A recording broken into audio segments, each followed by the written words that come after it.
Praise the Lord. So, grabe yun na ito, ma-appreciate ang Ginoo, no? Kaya naman, grabe kita tanan bulahan sa tanang bulahan. Kaya wala lang tayo nakabato ni Kristo, kundi nahimo pagyutan niyang mga anak. So isip mga anak niya, dili ra pagyuta ingon nga nahimong anak. Iya pagyutang giamuma pag-ayo. Iya pagyutang giatiman og ayo. Sa iyang pag-atiman, ang Ginoo naningkamot siya nga mabuhi sa atong sulod. So isip ang Ginoo mismo, ang Ginoo naningkamot siya nga mabuhi sa atong sulod adlaw-adlaw. Muna mga igsoon sa atong Iglesianong kinabuhi, sa atong Kristohanong kinabuhi, nagkinahanglan po ta nga natay cooperation tali sa Ginoo.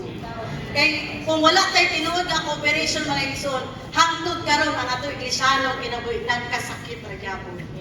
Wala tay pagkauli sa atong mga sakit. Dali ra ta mapandol sa matag usa. Kay ganahan man ta sa atong kaugalingon. Pero kung ma-realize nato atong kaugalingon, unsa ta karon?